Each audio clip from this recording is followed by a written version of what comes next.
Bismillahirrahmanirrahim. Assalamualaikum warahmatullahi wabarakatuh. Alhamdulillahirabbil alamin. Alhamdulillahirabbil alamin. Alhamdulillahirabbil alamin. Hamdan na'imin, hamdan syakirin, hamdan yu'afil amah wa yukafi mazida. Allahumma salli ala sayyidina Muhammad wa ala alihi wa sahbihi wa sallim ajma'in. Rabbi shrah li sadri wa yassir li amri wahlul 'uqdatam min lisani yafqahu qawli. Yang pertama dan yang utama, kita panjatkan puji syukur kehadirat Allah Subhanahu wa taala atas limpahan nikmat yang Allah berikan kepada kita, ya. Nikmat iman, nikmat Islam, dan juga nikmat sehat. Mudah-mudahan semua kenikmatan yang Allah berikan kepada kita bisa kita maksimalkan untuk menjalankan ketaatan kepadanya. Salawat dan salam semoga tetap tercurahkan kepada Nabi besar Muhammad SAW, kepada keluarganya, sahabatnya, dan juga kepada umatnya yang istiqomah di jalannya sampai hingga hari kiamat. Ananda semuanya, gimana kabarnya? Mudah-mudahan semuanya selalu dalam lindungan Allah Subhanahu wa taala. Saya ucapkan selamat datang, selamat bergabung di dan menjadi keluarga besar SMA 2 Cikarang Pusat. Nah, tentunya predikat Ananda sekarang sudah berubah, bukan lagi siswa sekolah menengah pertama, tapi sudah menjadi siswa sekolah menengah atas. Nah, perubahan predikat ini tentunya juga harus disertai dengan perubahan diri kita. Artinya kita harus berniat, ya, dengan sungguh-sungguh bahwa di SMA ini Ananda harus lebih baik dibandingkan dengan di waktu SMP, sehingga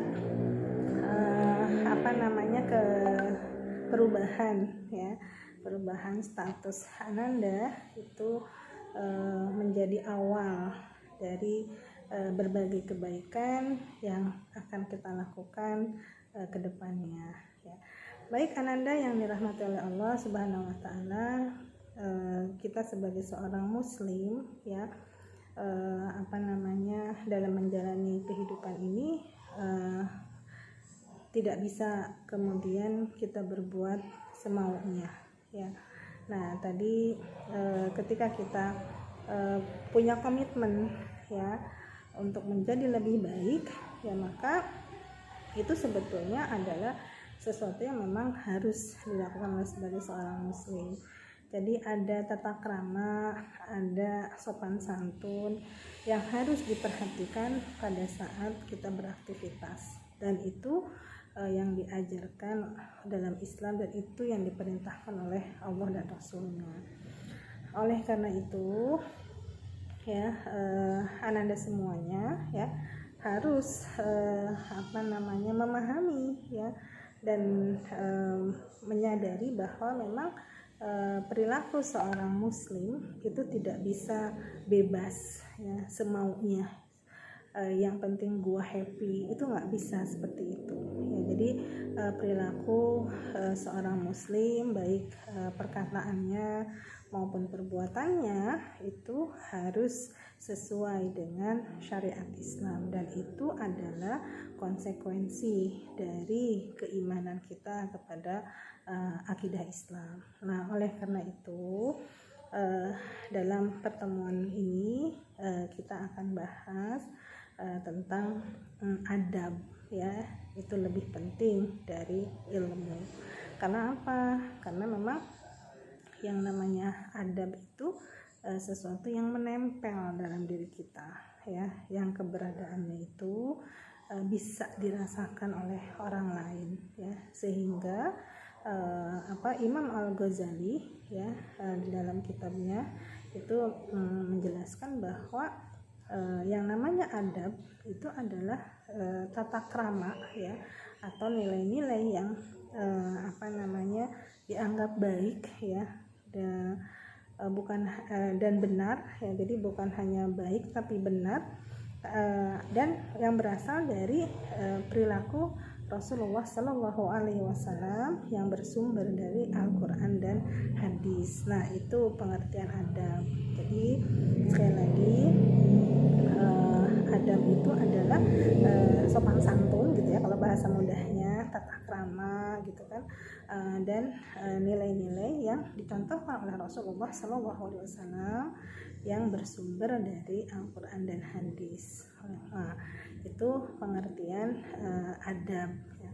Nah, kenapa kemudian kita itu harus beradab gitu kan?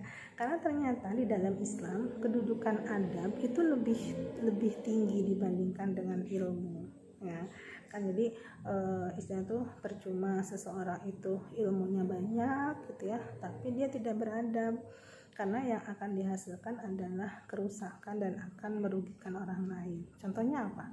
Contohnya kita lihat para koruptor, itu ilmunya nggak ada kan, koruptor yang lulusan SD maaf ya, atau misalkan yang nggak sekolah, mereka kan rata-rata S2 gitu, tapi lihat perilakunya, karena mereka tidak kurang adab, sehingga akhirnya kelakuannya ya korupsinya itu merugikan orang lain. Nah, itulah gambaran bagaimana dampak dari seseorang yang kurang adab ya. Sehingga dalam Islam adab itu lebih tinggi dibandingkan ilmu. Islam lebih meninggikan dan memuliakan ya seseorang yang memiliki adab atau akhlak yang tinggi daripada mereka yang berilmu.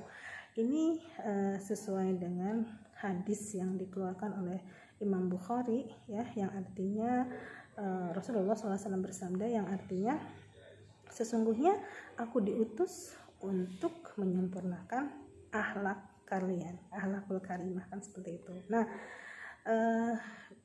dengan kata lain gini, kedudukan adab yang lebih tinggi dari ilmu itu menggambarkan bahwa banyaknya ilmu ya yang dimiliki oleh seseorang itu akan sia-sia ya, nggak akan ada manfaatnya, nggak akan ada kebaikannya ya jika dia tidak memiliki adab dalam dirinya. Nah, itu poin pentingnya.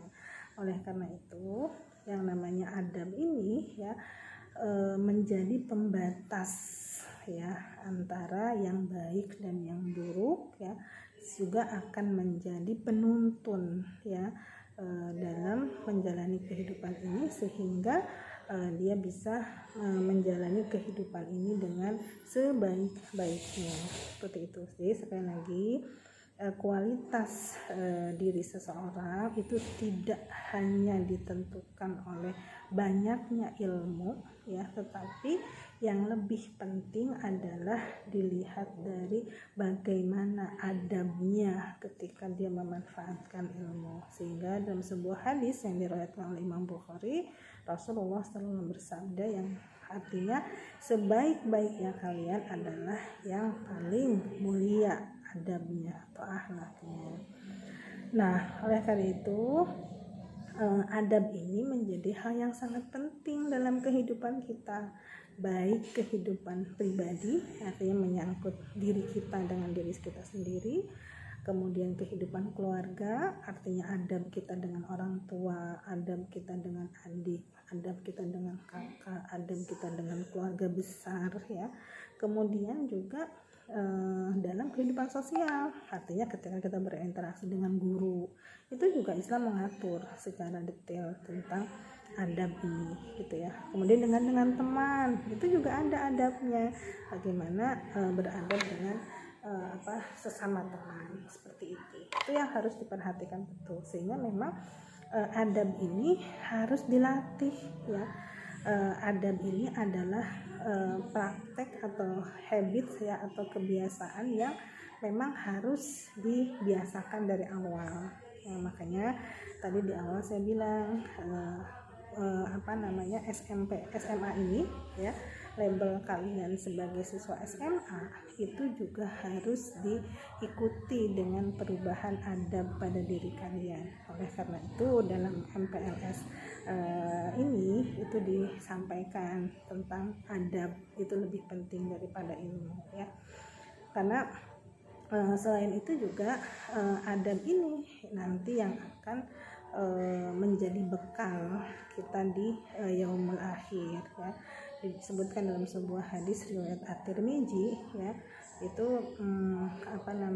tidak sempurna, ya, tidak ada sesuatu pun yang lebih berat dalam timbangan seseorang mukmin, ya, pada hari kiamat daripada akhlak yang mulia, jadi adab yang mulia.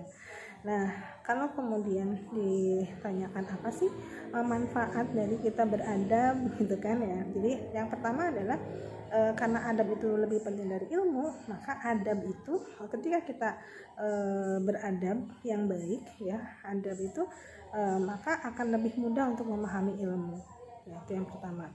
Kemudian juga lebih mudah untuk meraih ilmu, ya. Kemudian juga dengan adab ilmu yang kita peroleh, ya, itu akan menjadi ilmu yang barokah, seperti itu, ya. Kan ada banyak, ya, misalkan seseorang yang dia sudah lulus SMA, misalkan ilmunya itu ya nggak berkah gitu, karena mungkin adab terhadap gurunya atau adab terhadap temennya yang kurang baik gitu, sehingga ya itu dia sendiri yang akan merasakan. Sehingga memang perlu untuk difahami oleh anak-anak semuanya bahwa kenapa kita harus beradab itu memang untuk diri kita, gitu kan. Dalam Al-Quran surat Fussilat itu Allah Subhanahu wa Ta'ala berfirman, a'udzubillahi minasyaitonir rajim, man 'amila shalihan falinafsi wa man asaa fa'alaiha, ya, wa ma rabbuka bizzalami lil ibad. Artinya man 'amila shalihan falinafsi, barang siapa yang berbuat baik, ya, beradab yang baik itu untuk dirinya sendiri, ya.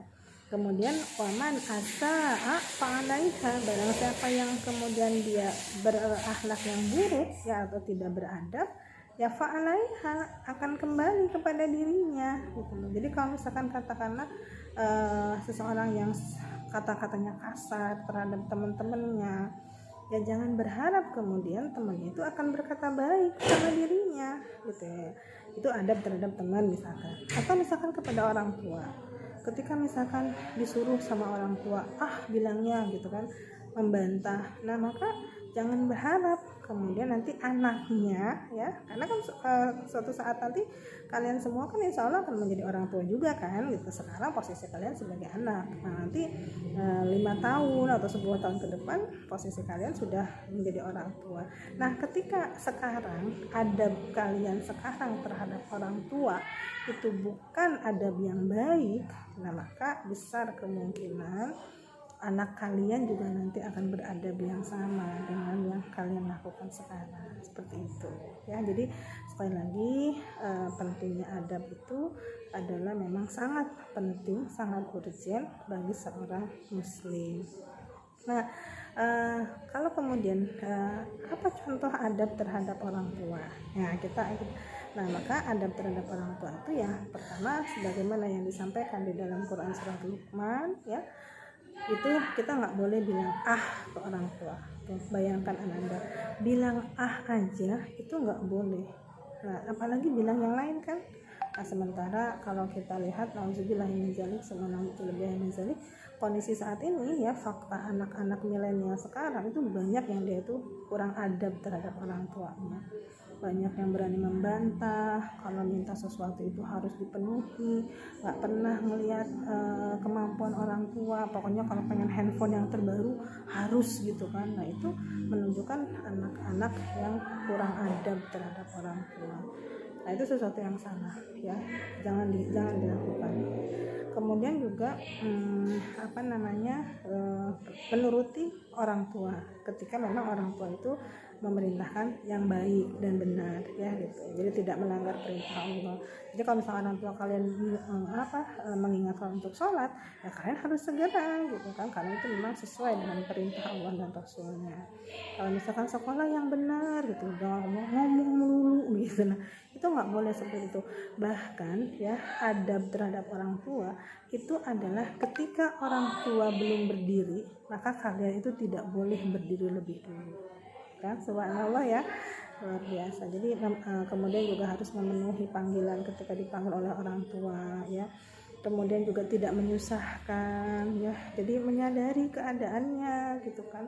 Nah kemudian juga ringan dalam melaksanakan perintah dari orang tua.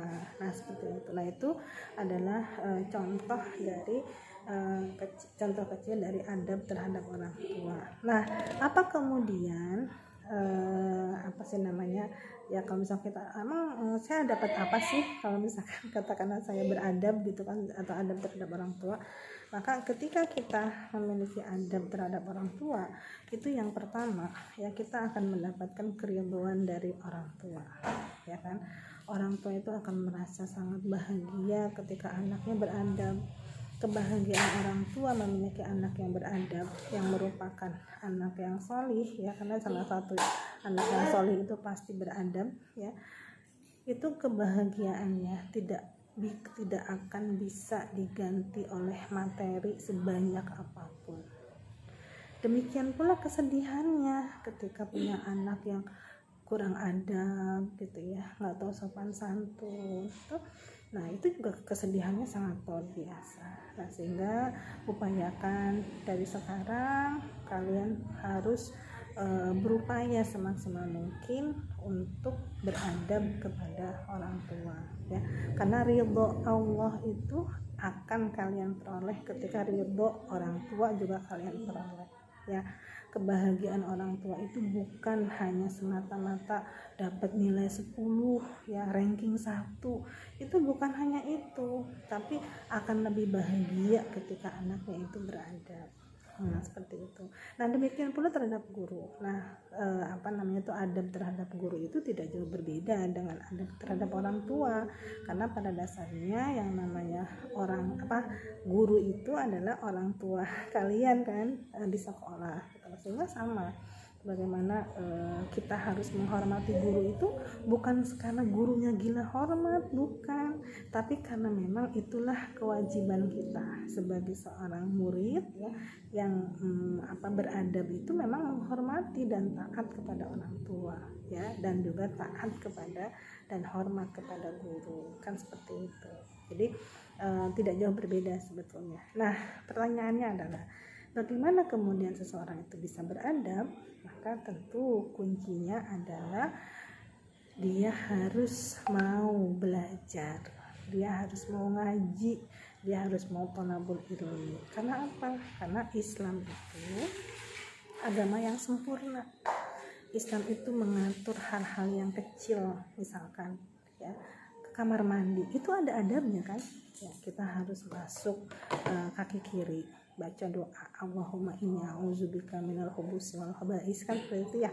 Kemudian keluar juga ada adabnya, harus pakai kaki kanan dulu gitu kan. Nah itu urusan yang kecil diatur. Urusan yang lainnya, kalau kemudian urusan ke kamar mandi aja diatur, maka nggak mungkin dong urusan yang lebih dari itu nggak diatur, ya. Nah maka dalam Islam itu seluruh aktivitas kehidupan manusia itu ada aturannya, ada adabnya, seperti itu. Nah untuk tahu adabnya Islam itu seperti apa, maka kuncinya adalah kita harus mau belajar, kita harus mau menuntut ilmu. Nah dalam kondisi pandemi ini itu kalian bisa memaksimalkan, bisa memanfaatkan untuk kebaikan handphone kalian, ya kan, karena ada banyak taklim-taklim di YouTube sana gitu kan, yang mengajarkan tentang Islam dari A sampai Z. Nah, oleh karena itu di akhir yang saya sampaikan saat ini, maka saya minta kalian untuk menyaksikan gitu kan, kalian bisa pilih apakah itu dari Ustadz Adi Hidayat atau Ustadz Felix Xiao, atau misalkan dari Ustadz Abdul Somad atau Ustadz Umar Mita gitu ya, atau Ustadz yang lain, terkait dengan pentingnya adab terhadap orang tua dan guru. Nah, setelah kalian saksikan videonya, kalian buat semacam resume lah gitu loh, penekanan itu seperti apa, contoh-contohnya itu seperti apa. Nah, itu penugasan untuk lebih memahamkan Ananda semua tentang pentingnya adab daripada ilmu. Karena memang Imam Malik juga gitu ya, sebagai penutup dari saya, Imam Malik mengatakan ta'lamul adab qabla an tata'allamal ilmu, yang artinya pelajari dulu adab sebelum kalian mempelajari ilmu ya. Bahkan Imam Ibnu Mubarak itu mengatakan bahwa mempelajari adab itu sampai 30 tahun, sementara mempelajari ilmu itu 20 tahun. Nah itu ya, jadi silahkan kalian pelajari, kalian ngaji gitu kan, bagaimana kemudian adab-adab yang harus kita lakukan, adab pada saat berbicara dengan saudara, adab pada saat berbicara dengan teman, adab pada saat berbicara dengan orang tua gitu ya. Itu juga sesuatu yang mutlak harus kita ketahui dan kita laksanakan. Itu saja Ananda semuanya yang bisa saya sampaikan terkait dengan pentingnya adab sebelum ilmu. Mudah-mudahan kita bisa memahami ya, mudah-mudahan bermanfaat. Terima kasih atas perhatiannya. Assalamualaikum warahmatullahi wabarakatuh. Tetap sehat, tetap semangat, tetap belajar dan fokus.